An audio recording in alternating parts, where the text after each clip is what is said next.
반갑습니다. 되고 있죠? 네. 오늘은 사실 진도 다 나갔기 때문에 번외 잡설로 재밌겠다. 네. 오늘 이제 제가 전에 그 한번 자기장은 허구다라고만 이렇게 밑밥을 깐 적이 있어요. 자기장이라는 건 사실은 존재하지 않는다. 이게 밝혀지면 물리 교육계에 큰 파동이 네. 나중에 시간이 나오면 사실 자기는 허구라는 것을 증명하는 수업을 한번 해드릴게요. 사실 자기는 가상의 현상입니다. 밑밥을 깐 적이 있습니다. 밑밥 회수하겠습니다. 네. 자기력은 어떻게 만들어지는가? 자기장이라는 게 뭔가? 실제 존재하는 건가? 물론 실제 존재. 이제 와서 말하지만 유튜브도 보면은 충격 뭐 존재하지 않는다? 들어보면 결국 존재한다고 막 사실 뭐 별로 충격적이지 않은 그런 내용들로 이렇게 어그로를 많이 끌더라고요. 네, 어그로를 끌어봤습니다. 자기력은 존재하는가? 뭐 존재한다고 봐야죠. 뭐 왜냐하면 자기장이라고 이제 쓰지 않으면 너무 어려워지는 현상이라 보면 아시겠습니다. 뭐 왜 그렇게 되는지 봅시다. 반말하고 난리네. 자기력은 어떻게 만들어지는가를 좀 보려면 일단 전기력은 인정을 해야 됩니다. 전기력은 존재해요. 실존해요. 전자도 있고 원자 핵도 있잖아요. 근데 뭐 N극 원자, N극 입자 이런 건 없잖아요. 그죠? 그래서 좀 자기장이랑 전기력이랑 뭔가 다른가? 뭔가 우위에 있는 건 좀 더 잘 밝혀진 이 전기 쪽입니다. 전기는 근본이 되는 입자도 있어요. 전하라고 하죠. 근데 자기를 만드는 입자, 자하는 발견되지 않았어요. 근데 존재할 거라는 설은 많아요. 있어야만 한다. 이거 우주에 대해서 탐색해 보니까 빅뱅이라든지 끈 이론이라든지 이런 걸 좀 설명을 하려면 자하는 있어야 되는데 자기 헛극이 있어야 되는 것 같은데 라고들 해왔지만 수십 년 동안 아직 발견 못했어요. 발견한 것 같은 그런 그 데이터가 나온 적은 있는데 그걸 재현하지를 못했어요, 아무도. 그래서 아직 이론적으로 필요한 개념이긴 한데 발견되지 않은 그런 아직은 존재하지 않는 것이 자합니다. 그리고 우리 특수상대성 이론 배웠어요. 길이수축, 그죠? 이 두 개를 가지고 자기장을 만들어낼 수 있습니다. 설명할 수 있습니다. 자기장을. 자기장이라는 개념 없이도 자기장에 의해서 일어나는 모든 현상을 다 설명할 수 있어요. 두 전선이 있습니다. 아주 많이 확대했기 때문에 굵게 보이죠? 네. 여기 전류가 이렇게 둘 다 위로 흐르고 있어요. 그러면 왼쪽에 의한 자기장이 이렇게 만들어지겠죠? 오른쪽 우측으로. 네. 그러면 이 자기장이 이 전선에 가서는 이렇게 들어가는 방향으로 들어가니까 아까 로렌츠 힘이 어떻게 작용하냐면 자기장 들어가고 전류 위니까 이렇게 힘이 이쪽으로 작용을 해요. 이 전선에. 그래서 전선 두 개가 같은 방향으로 전류가 흐르면 애들은 달라붙으려고 해요. 로렌츠 힘 때문에. 이거 이제 자기장으로 설명하는 거죠. 자기장을 사용하지 않고 얘들이 붙으려는 힘을 설명하면 되겠죠. 이 내부를 들여다보면 이렇게 원자 핵이 있고요. 빨간색이네. 원자 핵이 있고 전자들이 이렇게 숑숑숑숑. 물론 일자로 똑바로 가는 건 아니죠. 근데 그냥 모식화 하겠습니다. 전자가 움직이는 거예요. 아래 방향으로. 그죠? 전자 중에서도 이 흰 놈, 요 놈 입장에 대해서 생각해 볼게요. 요 놈 입장에서는 전자들은 사실 되게 느리거든요. 움직임이. 전선 안에서. 그래요? 전류가 아무리 많이 흘러도 전자의 움직임은 저 기억은 잘 안 나는데 초당 몇 센치 이내로만 움직여요. 게다가 교류들이니까 제자리에서만 왔다 갔다 하는 거죠. 그래서 몇십 년이 지나도 그때 그 전자가 우리 집에 그대로 남아있다 이런 것도 가능하죠. 이 흰색 전자 입장에서 보면 반대편에 있는 만약에 안 움직였다면 반대편에 있는 원자 핵 4개, 전자 4개가 보이니까 당길 수도 없고 밀 수도 없어요. 그죠? 그죠? 쌤이죠. 네, 그렇죠. 네. 그러네. 그죠? 중성이잖아요, 정기적으로. 예. 그런데 얘가 움직이게 되면 어떻게 되냐면 전자가 움직일 때 상대 전자는 안 움직이는 것처럼 보여요. 같이 움직이면. 그렇죠. 그죠? 같은 방향으로 같은 속도로 움직인다고 가정하면 제 전자는 안 움직여요. 근데 원자 핵은 움직이는 것처럼 보여요. 그죠? 네네, 거꾸로. 그죠? 그러네요. 그러니까 이 길이를 뭐 딱 고정되어 있는 길이라고 본다면, 이거의 길이를 뭐 1이라고 본다면, 전자 입장에서는 이 원자 핵들이 움직이기 때문에 길이 수축이 일어나야 돼요. 간격에 해당하는 이 길이가 줄어들어야 돼요. 줄어들면 어떻게 되냐면 밀도가 높아집니다.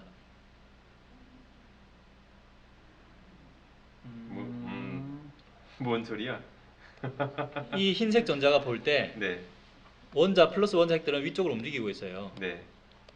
움직이는 상대들은 길이 수축이 일어나야 되죠. 아, 길이 수축. 길이 네. 수축. 움직이는 상대방의 길이가 짧아져 보이는 거. 음. 그리고 얘들의 간격인 이 길이도 간격도 줄어들어 보여야 되는 거예요.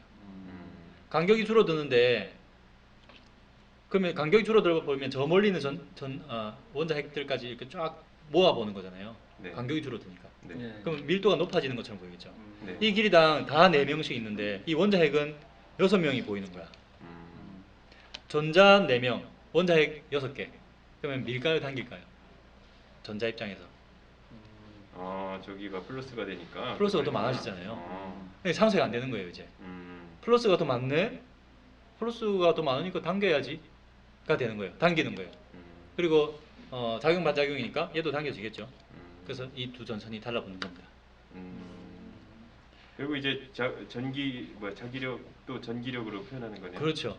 전기력과 음. 특수 상대성 이론만으로도 자기장 없이 설명할 수 있어요. 음. 반대로 이 원자 핵 입장에서 볼까요?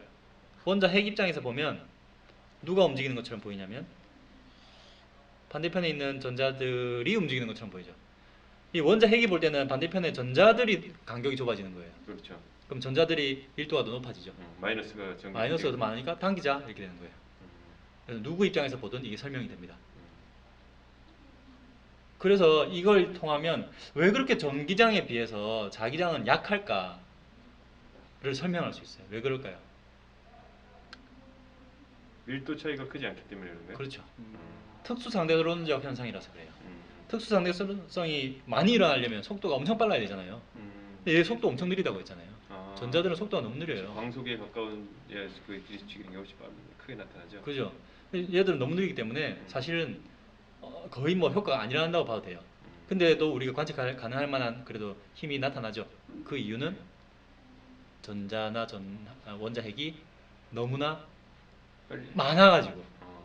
너무 많아가지고 그 특수상대성 이론에 의해서 일어나는 뭐 밀도 차이, 뭐 당기는 힘, 뭐 그거 정말 작아요.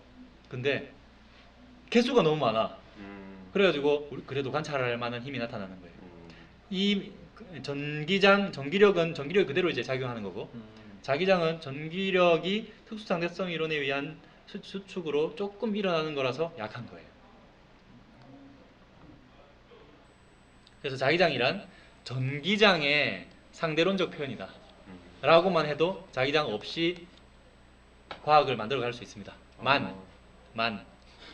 너무 복잡해요. 그러네요. 저 어떻게 근데 계산하기 저거는 너무 또 복잡할 것 같은데. 이제 전자기 유도는 또 어떻게 표현할 거야? 그러니까요. 네, 너무 뭐 약간 자가당착 같이 되죠. 전자기 유도 네. 만약에 이제 네. 그 서로 끌어당기는 힘 때문에 그렇다면 전기장에 의한 특수상대론적 현상에 의한 전기장의 뭐 변화 뭐 이렇게 되겠죠. 네. 그래서 실용적으로 봤을 때 자기장을 인정하고 하나의 개념으로 그래야 또 사실 할 수 있는 것들이 더 많아지고 진짜 자기장이 하나의 입자처럼 돌아다니기도 하거든요. 뭐 초전도체 내부라든지 이런 데 보면 이 자기장이 무슨 하나의 입자처럼 이렇게 끊어져서 이렇게 움직이기도 하고 끊어졌다는 게 좀 오해를 만들 수 있지만 아무튼 입자처럼 행동하기도 해요. 그래서 그냥 자기장을 하나의 개념으로 인정합니다. 오늘의 과제는요. 집에서 휴식을 취해주세요. 과제 아래 코드를 입력하면 출소를 인정하겠습니다. 코드는 물리학은 너무 재미있어. 내 취향이야. 남의 취향을 함부로 약간 세뇌하려고 세뇌하는 듯한. 네. 이걸 입력해 주시면 출소 인정하겠습니다. 시험 잘 보세요. 문제 많이 풀어보시고요. 선생님이 얘기해 준 거, 수업해 준 것만 딱 잘 듣고 교과서만 열심히 읽으면 시험 문제 다 맞출 수 기대가 됩니다. 없습니다. 없어요. 맞출 수 없어요. 한국말은 끝까지 들어가야 돼요. 맞출 수 없습니다. 열심히 연습 문제 풀고 여러 문제를 접해봐야 됩니다. 네, 천재만이 수업만으로 다 맞출 수 있을 거예요. 그렇지 않을까? 네, 고생하셨습니다. 네, 고맙습니다.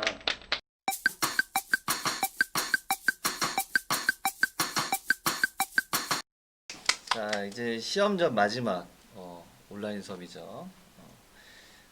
화학은 이제 마지막 정리를 한번 하겠습니다. 시험 전 마지막 정리를 하고요. 우와. 좀 더 이제 총정리, 총정리. 총정리 한번 하고 이제 심화한 내용을 좀 몇 개 좀 하겠습니다. 저희 시험 범위를 총 정리하면서 심화까지 이 모든 걸 다 이 아, 수업에 할 수 있습니다. 이 한 패키지로 담으셨다고요? 아, 금방 와, 합니다. 충분히 대단합니다. 합니다. 네. 그런데도 10분 내에 끝나시겠다고. 와.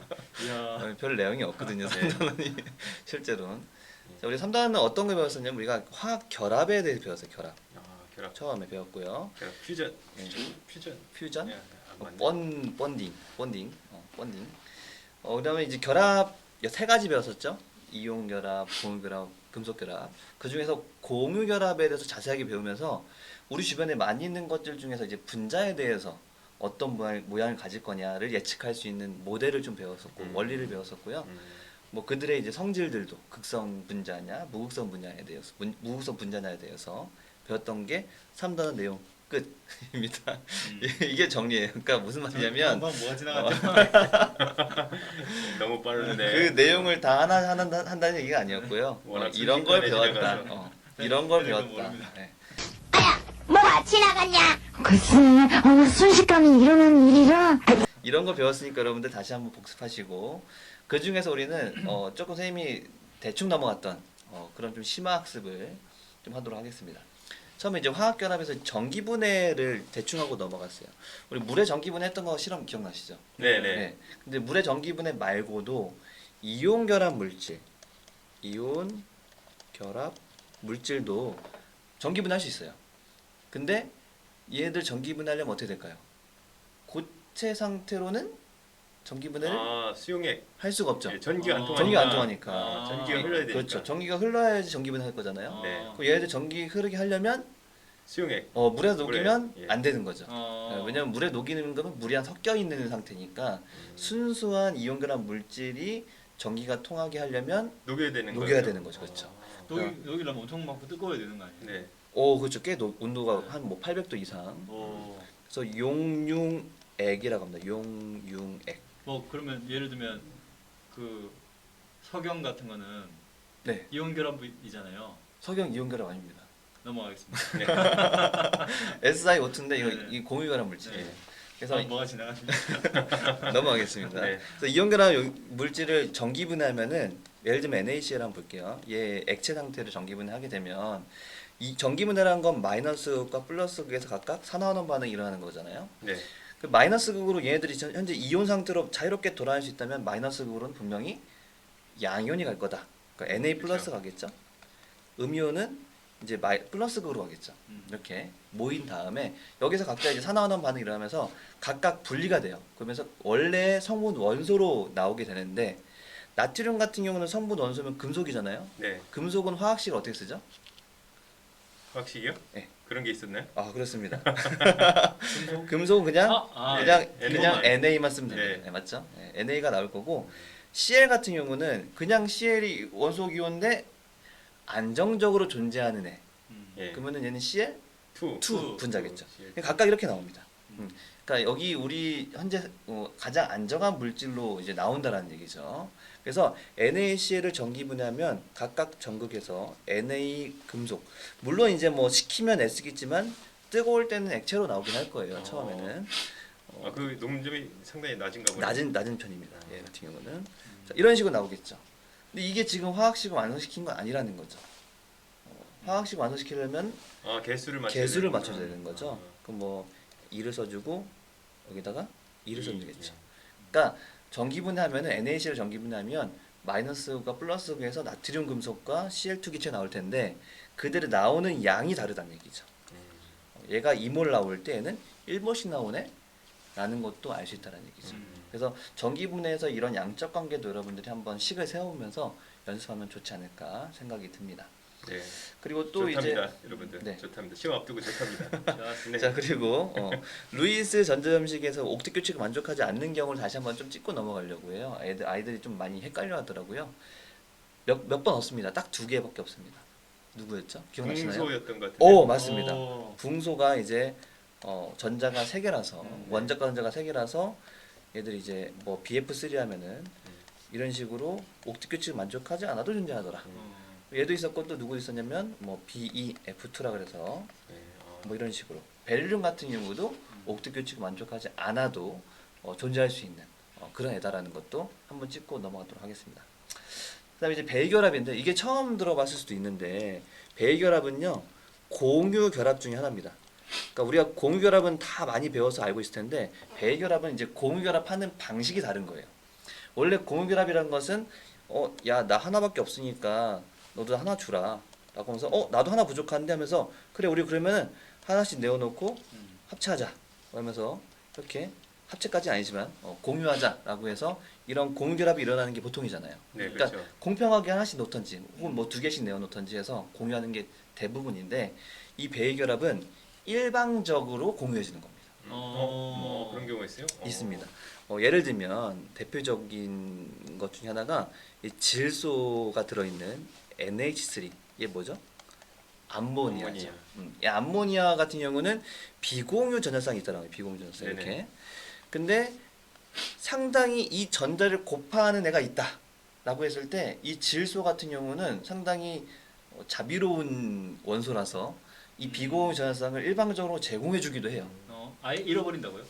잃어버린 게 아니라 공유해 주는 공유를 거죠. 하는데 내가 그냥 2 자기만 개를 주는 거야. 둘이 같이 공유해 주는 게 줄게. 아니라. 아, 쟤는 없구나. 없습니다. 얘가 다 안 그랬는데 방금 전에 얘기했던 이 요놈 같은 경우는 아까 얘기했지만 옥텟 규칙을 만족하지 않아도 존재하는 애였어요. 근데 만족하면 만족하면 더 좋지. 더 좋아요. 더 그렇죠. 좋지. 네. 그러니까 상당히 전자 2개 더 원하는데라고 하는 애예요. 얘 같은 경우는 그렇지만 없으니까. 근데 여기 자비로운 이제 질소가 있다는 얘기죠.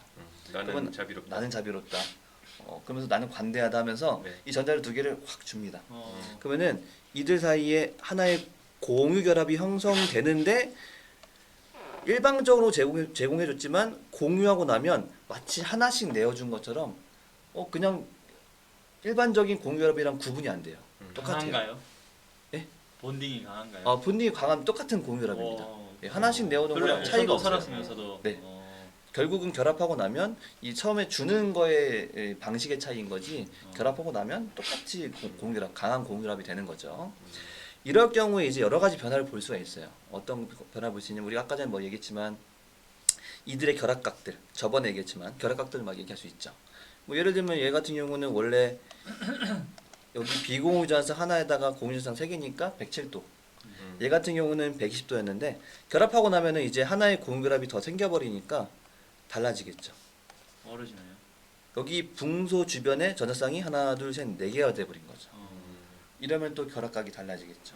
우리가 배웠던 대로 뭐 이런 식으로 해서 뭐 여러 가지 변화를 볼 수 있다는 거죠. 뭐 대표적으로 또 다른 거 한 가지만 딱 하고 짚고 넘어가겠습니다. 아마 이게 마지막이 될 것 같은데 우리 물 있죠 물. 물 같은 경우는 요따구로 생겼어요. 맞죠? 네. 근데 물 있는 곳에 이제 산을 넣었어요. 내가 산을 넣으면 산 같은 경우는 우리는 H 플러스를 내놓는다고 생각하고 있죠. 네. 근데 물 속에서는요 H 플러스 혼자만 존재하는 경우는 없습니다. 왜냐? 이게 되게 뭐한 상태죠? 전자를 전자가 고픈 상당히 상태. 고픈 상태죠. 예. 근데 여기 보니까 음. 비공유 전자쌍이 상당히 많아요. 우리 저번에 배우기를 얘 같은 경우는 상당히 전기 운성도 세서 여기에 H와 서로 공유한 것들을 많이 끌어온다 그랬어요. 부분적인 마이너스 상당히 센 놈이에요. 그러니까 전자가 풍부한 놈이죠. 그러니까 저기 있는 전자가 엄청 고파한 애가 있으니까 조금 줘도 괜찮겠지 뭐 하면서 공유해 준다는 얘기죠. 그래서 일방적으로 이 공유해 줍니다. 이렇게. 공유 결합이에요? 공유 결합입니다. 똑같이 공유 결합입니다. 방식만 다를 뿐이지 공유하고 나서는 차이가 없어요. 이 결합하고 이 결합하고 이 결합하고 차이 구분할 수가 없습니다. 구분이 안 돼요. 3개가 붙어 있는. 네, 그렇죠. 4개가 되나요? 4개까지는 조금 안 됩니다. 왜냐면 이미 양전화 뛰는 상태이기 때문에 H 플러스가 또 올 수는 없죠. 네. 그래서 이런 식으로 일명 H3O 플러스라는 이온이 돼버려요. 이름이 뭐예요? 얘는 하이드로늄 이온이라고 해서 하이드로늄. 네, 하이드로늄 뭔가 이온. 굉장히 네. 하이드로한 네. 느낌이네요. 네, 그렇습니다. 고급스러운 느낌. 그래서 요놈 같은 경우 알고 보니까 수용액에 H 플러스는 없더라. 알고 보니까 수용액에서는 H 플러스는 다 요놈으로 존재하더라. 무조건이요? 네, 무조건 존재합니다. 우와. 그럼 저건 그냥 아주 그냥 흔한 물질이네요. 그렇죠. 그러니까 얘가 결국 H 플러스랑 동일하다고 봐도 돼요. 그러니까 수용액에서는 H 플러스 다 이렇게 존재하니까. 그래서 보통 하이드로 어쩌고를 들어볼 수 없었던 거네요. 네, 그렇죠. 그냥 H 플러스. 우리는 다 H 플러스만 얘기했는데 알고 보면 물속에서 이렇게 실제로는 존재하더라. 저렇게. 네, 그리고 저기 물속에서는. 어떤 게 플러스인지 알 수가 없고 그냥 플러스가 세 개가 막 돌아가는. 그렇습니다. 그런 구분이 안 거죠. 돼요. 실제로는 나중에는 결합하고 나면. 그러면 H 플러스가 반응해야 될 때는 놓아두는 거예요? 요 놈이 이제 H 플러스 놓을 땐 그렇죠. 이 중에서 하나가 떨어지겠죠. 그러면 H 플러스 혼자 있다고 이제 가정하고 계산할 때보다 반응이 좀 더디거나 잘 안 되거나 하겠네요. 뭐 그렇게 생각할 수는 있긴 하겠는데 애초에 이제 수용의 상태에서 일어나는 거기 때문에 그 계산조차도 이걸 고려하고 한 거죠. 결국은. 예. 뭐 결국은 반응 속도를 보면은 요놈하고 반응하는 거지만 그렇지만 구분을 별로 안 해요. 왜냐면 화학에서 어차피 수용액 상에서 반응하는 거라고 생각하기 때문에 그 요놈이 요놈이다라고 생각합니다 보통. 예. 예를 들면 산염기 반응도 우리가 H 플러스랑 뭐 OH 마이너스랑 반응해서 H2O 됩니다라고 하지만 실제로는 H3O 플러스랑 그 다음에 OH 마이너스랑 반응해서 H2O가 두 개 나오는 거예요. 이렇게. 원래 이런 식으로 써야지 완벽하긴 합니다. 그렇지만 서로 구분을 안 한다. 똑같다고 본다. 라고 생각하면 되겠습니다. 어쨌든 이러한 좀 특이한 이러한 배위결합, 그러니까 고무결합 안에 들어있지만 뭔가 방식이 좀 다른 이런 결합도 있다는 거 알아두시면 좋겠습니다. 그러니까요. 처음 들었어요, 진짜. 그럴 수 있어요. 저도 이거 화학 화학, 공부하면서 처음 봤어요. 네, 화학에서는 밖에 잘 얘기하는 거기 때문에 무슨 한자길래 저런 배위라는 배위 어디 들어봤는데 배 예전에 위에 있다고. 그 땅이 말고 배 위에 있다고. 배 위에 있다 출렁출렁. 배로 제공하나 보네요. 네. 그런 건가요? 아무튼 아 뭐 근데 그러니까 암모늄 이온 같은 경우도 갑자기 뭐 수소연이 들어붙잖아요. 이것도 제가 하나 더 예를 한번 더 말하자면 이것도 있어요. 네, 요거 방금 얘기하신 이 암모늄 이온이 생성되는 과정도 배기결합입니다. 그러니까. 맞습니다. 이런 것들이 다 배기결합이다. 결국은 내 공결합이랑 똑같다라는 거 알아두시면 되겠습니다. 근데 우리는 여기서 안에서도 방금 얘기한 이 분자의 모양들을 얘기할 수 있어야 되겠죠. 얘 같은 경우는 원래 삼각뿔이었는데 얘랑 결합하게 되면은 갑자기 정사면체가 돼버리죠. 네. 이런 식으로 뭐 결합의 변화들. 플러스는 다 골고루 나눠 가지니까. 그렇죠. 결국은 골고루 나눠가지니까 구분이 안 돼요. 나중에. 배위 뜻이 배가 짝을 이루다. 배 짝을 이루다. 위는 지위할 때 위자. 그러니까 원래 짝을 이룰 수 없는 지위인데 짝의 지위가 되는 그런 결합인가 봅니다. 그런 뜻인 것 같습니다. 추측입니다. 네. 저도 이제 정확히 한자로는 잘 몰라서 네, 뭐 어려운 그런- 한자네요 이게. 이게 이제 교육 과정에서 솔직히 빠지긴 했어요. 근데 그래도 살짝 심한 내용으로는 나올 수 있는 그 정도의 내용입니다. 나온답니다. 이 외에는 안 나오고요. 나올지 안 나올지 모르겠고요. 네. 왜냐면 제가 이제 온라인 수업하다 보니까 이런 심화 학습을 별로 할 수 있는 시간들이 별로 없어가지고 오히려 맞아요. 교과 과정에서 빠졌기 때문에 다른 사람들은 잘 모르는 나만이 그래. 알고 있는. 그리고 우리가 15분 어택해서 그래 자꾸 이렇게 그러니까 심화를 자꾸 맞습니다. 빼버려. 너무 맞습니다. 심하네. 심하네요. 예. 우리 심화로 해서 뭐 그 심화 과학 한번 녹화 한번 하죠. 2시간짜리요. 네. 아무튼 10분 컷이 조금 안 됐네요. 딴 얘기 좀 하다가 네. 어쨌든 여기까지 하고요. 선생님들이 이제 동의할까요? 심하게 얘기합시다 우리. 어쨌든 뭐 여기까지 이제 화학 수업 이제 2학기 이제 1차까지 끝났고요. 나중에 이제 어떻게 될지 모르겠지만 그때 보도록 하겠습니다. 어떻게 될지 모른다는 게 개편되면 잘리시는 건가요? 여기 간당간당한 자리 아니었나요? 아니 안정적인 예, 갑자기입니다. 그러니까 알겠습니다. 절대 잘릴 수가 없습니다. 알겠습니다. 그럼 다음에도 또 보는 걸로 코로나가 하고요. 갑자기 없어지면 잘릴 수도 있습니다. 이제. 아 그런가요? 네. 그렇습니다. 아니 우리 계속 가죠 그냥. 뭐 그거는 이제 네. 두고 봐야 되는 거고요. 네. 어쨌든 수고하셨고 공부 열심히 해서 시험 잘 보기 바랍니다. 고맙습니다. 감사합니다. 그리고 선생님은 절대 믿지 마시기 바랍니다.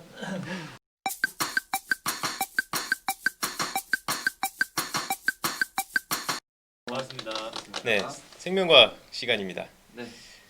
지난 시간에 생태계에 대한 새로운 용어들을 배우고 그리고 환경이 생물한테 어떤 영향을 미치는가 이걸 배우기 시작했어요. 그래서 빛의 네. 세기와 생물 이 부분이 사실 제일 긴데 조금 이렇게 길게 갔습니다. 아, 지난 이 시간에. 부분이 제일 긴 거였어요? 네, 이 부분이 제일 길어요. 아, 딴 부분은 뭐 그렇구나. 특별히 길 건 없어요. 예. 알겠습니다. 근데 조금 빠뜨린 게 있더라고요. 제가. 아, 선생님이요? 네네, 제가 좀 빠뜨렸습니다. 죄송합니다. 네, 일단은 저번에 이제 요게 가로축은 얘기를 했어요. 제가 가로축에 보상점하고 보상점하고 그 광포화점 그 두 네. 가지를 얘기를 했어요. 제가. 기억이 납니다. 네, 근데 제가 세로축을 얘기를 안 했어요. 아, 새로- CO2 예. 흡수. 네, 자 세로축이 그 호흡량까지는 얘기를 했거든요. 네. 그러니까 빛이 0일 때 요 양지식물을 예로 들었을 때 양지식물 빨간 거, 네. 예, 빛이 0일 때의 요 CO2 방출량이죠. 마이너스니까 그렇죠? 네. 흡수량이 마이너스니까 방출량이죠. 호흡이었죠? 네. 이게 호흡량이에요. 호흡량. 그러니까 요 호흡량은 쓰는 거죠. 자기가 우리가 그렇죠. 우리가 아니라 식물이 쓰는 거죠. 쓰는 양이죠. 네. 식물은 요게 호흡이 온도가 일정할 때는 일정하다고 보기 때문에 이건 또 실험적인 상황이라서 온도를 일정하게 유지해놨을 거기 때문에 호흡량은 일정합니다. 그렇죠? 자, 그런데 이제 어떤 특정한 빛을 줬을 때 빛을 어느 정도 줬을 때 광합성을 하겠죠. 네. 그렇죠. 광합성을 하는데 요 광합성량이 나오는데 요 이렇게 광합성 요 가로축 그렇죠? 야 세로축 네. 예, 요 양을 우리가 순광합성량이라 그래요. 순광합성. 예, 순광합성량. 자, 이걸 왜 그냥 광합성량을 안 하고 순광합성량이라고 하냐면요.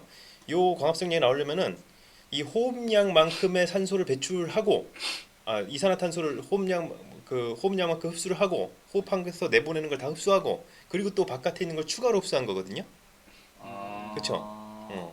추가로 흡수한 거예요. 그러니까 쓴 거 그리고 요게 호흡량 우리가 저 회사에서 돈을이나 가정에서 그 돈을 쓰는 거로 비교를 하자면은 호흡량이 이제 지출이에요. 지출 비용이에요. 비용. 왜냐면 이 세포를 유지를 해야 되니까.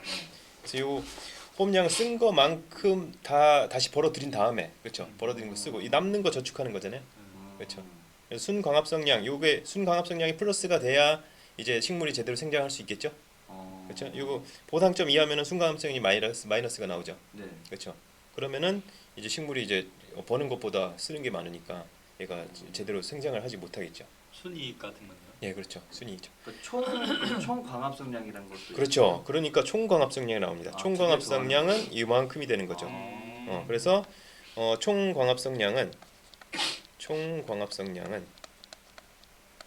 총광합성량은 그렇죠.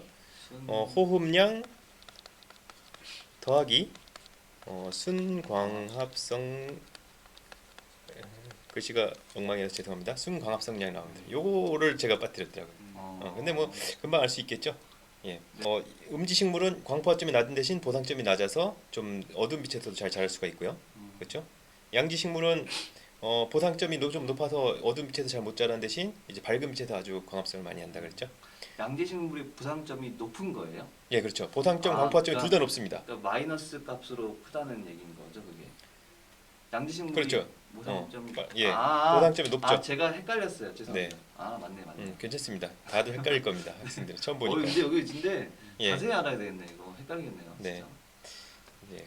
자, 그 뭐 대표 식물 하나씩 제가 지난번에 말씀드린 거인데 혹시 기억나시나요? 소나무, 그렇죠. 소나무, 양지식물, 양지식물. 그렇죠. 음지식물은 참나무. 예. 도토리나무. 네, 도토리나무.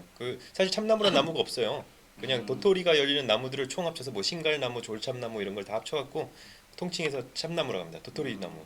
예. 도토리도 다 다르게 생겼더라고요. 네, 다 다르게 생겼어요. 맞아요. 근데 그런 거를 이제 참나무라고 합니다. 자, 그럼 넘어갈까요? 네. 자, 이제 빛의 파장과 생물 요걸 보도록 하죠. 빛의 세기가 또 영향을 미친다고 한다면 빛의 파장도 영향을 미칩니다. 빛의 파장이 다르면 우리 뭐가 달라지죠? 우리 최 쌤이 잘 아실 것 같은데 뭐가 달라지죠? 빛의 파장이 다르면 빛의 파장이 우리가 달라지면- 뭐가 느끼는 게 뭐가 달라지죠? 색깔이 달라집니다. 그렇죠. 색깔을 느끼는 거. 저 빛의 예, 왼쪽 그래프가 뭔가 했더니 그림이네요. 네, 그래프와 그림이 함께 그려져 있길래 네, 무슨 그래프일까 했는데 네. 어, 자, 그래서 요게 이제 우리가 보색 적응이라 그래요. 보색 적응. 그리고 여기서 이제 조류가 나옵니다. 여기서 조류는 날아다니는 새 조류가 아니라 이제 해조류를 말하는 거죠. 예, 물 속에 사는 해조류가 식물이 아니라면서요? 예, 식물 아니고 원생 생물에 속합니다. 어, 원생 예. 생물. 예, 우리가 기본적으로 식물이라고 하면 육상식물만을 식물이라고 하는 거예요. 그래서 물에 사는 식물도 있잖아요. 물에 사는 식물들은 이 고래처럼 육상을 일단 올라갔다가 다시 내려가는 애들이에요. 그래서 육상에 적응한 특징들을 가지고 있어요. 예. 아. 자, 어쨌든 물 분자가 이 에너지를 흡수해 버리는데요. 요게 좀 에너지가 높으면은 조금 더 깊이 들어갈 수 있을 것 같습니다. 그래서 청색광이 가장 깊은 데까지 들어가고요. 네네. 황색광이 좀 중간까지 들어가고 적색광이 파장이 제일 길어서 에너지가 낮으니까 제일 짧은 데까지 밖에 못 들어가요. 그런데 색깔 그 식물이 녹색이면은 어때요? 녹색 빛을 잘 흡수할까요? 못할까요? 녹색 식물이. 눈에 보이는 거니까. 못하죠. 그렇죠. 네, 반사되는 그렇죠. 그런 거니까요. 식물 녹색으로 보이는 이유는 녹색만 통과시키거나 반사시키는 거잖아요. 그렇죠. 자, 그래서 자기 색깔의 반대색을 가장 잘 흡수한다 그래요. 그래서 이 색상환이라고 여러분들 그 옛날에 배운 거 있는데 기억나시는지 모르겠어요. 동그랗게 생겨가지고 예, 막 색상환이 보색 예, 해가지고. 반대쪽에 있는 색깔을 우리가 보색이라 그래요. 예, 반대쪽에 있는 색깔을 서로 보색이라 그래요. 그래서 이 적색의 보색이 녹색이라네요. 그래서 녹색 색소를 가진 애가 녹색인 애가 빨간색을 가장 잘 흡수하고요. 자, 그리고 여기 그 가장 낮은 데 얕은 데가 그래도 빛이 제일 강한데 얕은 데를 이게 녹조류가 다 차지하고 있으니까 조금 깊이 들어갈 수밖에 없는 거야. 얘들은 깊이 들어간 애들은 적색광이 줄어들어 버리니까 적색광이 없으니까 녹색이면은 오히려 불리한 거야. 그리고 얘들은 황색광을 잘 흡수하면 좋아요. 황색광이 많으니까. 그래서 황색광의 보색인 갈색을 띠게 됩니다. 그리고 마지막에 이제 가장 깊은 청색광이 가장 깊이 들어가는데 얘들도 이제 얕은 데가 좋지만 어쩔 수 없이 얘들한테 밀려갖고 녹조류 갈조류에 밀려갖고 이제 깊이 살 수밖에 없어요. 근데 얘네들은 청색광밖에 없어요. 이 깊이에서는. 그러니까 청색의 보색인 빨간색을 띠는 게 가장 생존에 유리하다는 겁니다. 김이 빨간색이었군요. 예. 그래서 가장 얕은 바다에 녹조류가 살고 그리고 조금 중간 정도 깊이에는 갈조류가 살고 가장 깊은데 홍조류가 산다. 요게 이제 조류의 보색 적응인데요. 약간 불그스름한 게. 네. 약간 그렇게 하죠, 맞아요. 그러니까. 근데 이제 서양 사람들은 이 해조를 잘 안 먹기 때문에 종류를 말해줘도 잘 모를 텐데 그 한국 사람들은 해조를 많이 먹기 때문에 우리가 다 먹는 걸로 다 얘기를 할 수 있습니다. 보기만 해도 혀에서 짭짤한 예. 맛이 나고 있습니다. 네, 먹는 걸로 다 얘기할 수 있습니다. 녹조류의 대표 파래입니다. 파래. 예, 파래. 파래김 하면 약간 녹색이. 예, 그렇죠. 파래김은 느낌이 나는. 네, 파래김은 좀 품질이 낮은 김, 그 식감이 좀 부드럽지 않고 좀 까칠까칠해갖고 좀 품질이 낮은 김. 그래서 아, 그래요? 그 이렇게 가루로 돼 갖고 이렇게 밥에 섞어 먹는 거 그런 거에 이제 주로 파래김이 들어갑니다. 아, 그래요? 예. 뭔가 파래김 하면 더 예, 비쌀 고급 것 김은 같은데. 예. 좀 좋은 줄 알았어요. 그래. 고급 김은 홍조류입니다. 홍조류. 아, 예, 오히려. 아주 이걸 쫙 이렇게 약간 질기고. 판판하게 만들면요, 되게 부드러워요. 아, 되게 그래요? 부드러워요. 네. 예, 식감이 되게 부드럽고 김밥 만들 때 만드는 김 되게 부드러워요. 근데 파래 들어가면요, 여기 조금 이렇게 삐죽삐죽해갖고 약간 까칠까칠한 맛이 나요. 그렇구나. 갈조류는 대표가 미역하고 다시마입니다. 다시 국 끓여 먹는 거죠. 미역국, 다시마 국물 내고. 홍조류는 이제 김입니다. 예, 김 그래서 이렇게 밝은 데다가 쫙 빛에다 비춰보면은 빨간 빛이 돌아요. 맞아요, 그런 것 예. 같아요. 홍조류. 우리는 먹으니까 이게 좀 익숙하죠. 우리가 이 김을 딱 볼 때마다 아, 얘는 깊은 곳에 살아서 이 청색빛밖에 못 받아서 이 빨갛구나 이렇게 생각하시면 되겠습니다. 물론 이게 옳지 않다는 논문을 본 사람이 있다 그래요. 제 친구 중에. 논문을 본 사람입니다. 제가 논문을 그렇게 자주 보진 않아서. 예. 논문이 발견된 적이 있군요. 네, 논문이 발견된 적이 있습니다. 너무 나도 다 맞는다는 건 또 아니니까. 그러니까요. 여러 개 연구가. 네, 같이 여러 연구가 동시에 있는데 일어나야지. 일단 우린 교과서에 실린 걸 위주로 교과서에 실린 건 진리라고 생각하죠. 시험에 나오니까. 네. 우리는. 자, 1조 시간 또 이게 빛과 생물인데요. 이 빛이 1조 시간이 막 계속 바뀌잖아요. 여름에 여러분들 아시지만 그 여름에는 낮이 길고 밤이 짧고 겨울에는 밤이 길고 낮이 짧고 그러잖아요. 자, 그래서 그 시간이 이제 많이 생물한테 영향을 줍니다. 특히 영향을 많이 주는 게 식물이 꽃이 피는데 많이 영향을 줍니다. 식물이 꽃이 피는데 뭐 이 봄에 꽃이 피는 식물하고 그리고 가을이나 좀 겨울쯤에 그 늦가을에 꽃이 피는 식물하고 보면은 얘들이 그 빛을 얼마나 그 쬐느냐 그 밤과 낮의 길이가 어떻게 되느냐에 따라서 개화 시기가 변하게 됩니다. 그래서 우리가 낮이 짧아질 때 그러니까 늦가을에 피는 식물을 우리가 단일 식물이라고 하고요. 좀 이렇게 낮이 길어질 때 좀 이렇게 늦봄이나 여름에 피는 식물을 우리가 장일식물이라고 합니다. 장단. 예. 예. 원래는 이게 또 밤이 중요하냐 낮이 중요하냐 이런 것도 있거든요. 근데 그것도 한번 같이 얘기해 보면 좋을 텐데 오늘 시간 짧아서 넘어가도록 할게요. 예. 네. 자, 그리고 동물의 생식 주기. 예. 사람은 사시사철 가능한데요. 이 생식이. 예. 그렇죠. 네. 네. 사람은 가능합니다. 예. 그런데 이 동물들, 특히 포유동물들 같은 경우 이게 딱 정해져 있어요. 지금 이 생식이 성행위를 말하는 거죠? 네, 그렇습니다. 섹스를 말합니다. 네. 네. 이렇게 말해도 되나? 아니 뭐 교실에서는 내가 자신 있게 얘기하는데 여기 방송 나가니까 좀 힘드네요. 왜 빨개지시죠? 네. 너무 숨겨도 안 좋습니다. 다 네. 알고 다 아니까 네. 친구들도. 예. 성행위를 해서 자손을 남기는 그런 시기가 있죠. 생식기 있죠. 번식기라고 하죠. 번식기가 있죠. 생식기라고 안 하죠. 예, 생식기는 예 거기고요. 번식기라고 네, 하죠. 번식기. 예. 발정기. 예, 발정기 그런가요? 그런 얘기도 하고요. 예. 그게 동물이 이제 정해져 있죠. 그게 이제 낮과 밤의 길이에 의해서 정해진대요. 사람, 그러니까 그 동물들은 그때만 그러면은. 네, 결정이 그렇죠. 나지. 예. 아. 그때만 암컷 같은 경우 그 배란이 되고 수컷도 이제 네, 헬드 왕성해지죠. 타임이 길게 오는 거예요. 엄청 기네요. 쿨타임이. 네, 쿨타임. 네. 어쨌든. 네. 그런 것도 영향을 주고요. 사람은 사시사철 발정기. 그것도 다 같이 쿨타임이 도니까 네. 글로벌 쿨타임이라고 네. 하죠. 더 넘어가겠습니다. 네. 너무 많이 들어가니까. 예, 할 얘기 많아. 예, 엄청 많아 이거. 많은데. 사실은 할 얘기 많아. 많은데 이쪽 방면에서 참겠습니다. 칠 드립도 많아요. 네. 그러니까요. 참겠습니다. 네. 뭐 또 고양이도 키우시고 하니까 예, 아마 그 많이 보셨을 것 같아요. 밤에 돌아다니는 그 활동을 하는 동물들은 그 밤이 길어지면 아무래도 활동 시간이 길어지겠죠? 그렇죠? 네. 뭐 주로 포유 동물들은 야행성이 많습니다. 그렇죠? 어, 주행성 그 낮에 돌아다니는 동물들은 또 이렇게 낮 시간이 길어지면 활동 시간이 길겠죠? 아무래도 그 조류들이 이 주행성 동물이 많죠. 그래서 조류들이 눈이 발달해 있고 시각이 발달해 있고 포유류는 이제 주로 후각이 발달해 있죠. 어허. 예. 자, 이제 온도와 생물이다. 온도가 또 이제 그저 앞에까지는 이제 빛과 생물이었는데요. 지금 이제 온도로 넘어가죠. 자, 주로 이 추위에 좀 약해요. 생물들이. 더운 그렇죠. 데는 너무 더우면 또 너무 뜨거우면 못 살겠지만은 이제 좀 따뜻한데 좀 열대 지방이나 이런 데는 좀 생물들이 많이 살잖아요. 많은 종류가 살잖아요. 네. 근데 좀 추운 지방으로 갈수록 아무래도 생물 종류가 좀 줄어들잖아요. 네. 그래서 그렇지만 그런 데가 경쟁이 적기 때문에 추운 데에서 적응하는 게 또 유리한 점이 있죠. 경쟁이 없으니까. 일단은 그 식물 같은 경우 이제 움직이지 못하기 때문에 겨울이 오면 대비하기가 힘든데 그래서 이 단풍이 들고요. 겨울에 낙엽이 집니다. 일단 낙엽을 그 겨울에는 어차피 온도가 낮아서 광합성이 안 되기 때문에 광합성을 잘 못하기 때문에 효율이 낮아지죠. 아무래도 온도가 낮아서 효소가 잘 작동하지 못하고 그러니까 그래서 이제 잎을 낙엽을 떨어뜨립니다. 직원을 해고하는 거죠. 그렇죠. 그래서 그 먹여 살릴 입이라도 좀 줄여두자. 이 비용을 좀 줄이는 거죠.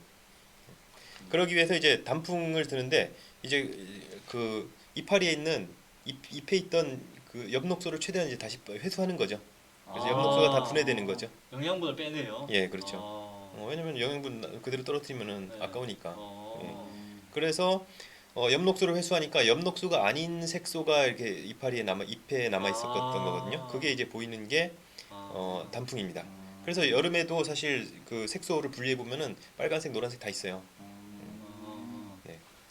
원래 있던 색이었던 거네요. 예, 원래 있던 색이 그 엽록소 녹색이 가려서 안 보이다가 이 가을이 되면은 엽록소를 회수하면서 엽록소가 분해되면서 이 그 숨겨져 있던 그 노란색, 빨간색 색소가 이제 보이는 거죠. 식물마다 그 비율이 노란색과 빨간색 비율이 달라서 이제 단풍이 색깔이 막 드는 거죠. 뻘긋뻘긋하게. 이제 곧 단풍이 들 텐데 아주 아주 풍경이 좋죠. 네. 예, 단풍 구경 가고 싶네요. 예, 그리고 동물 같은 경우는 이제 겨울잠을 자기도 하죠. 이 겨울을 대비하기 위해서. 그렇죠? 예. 예.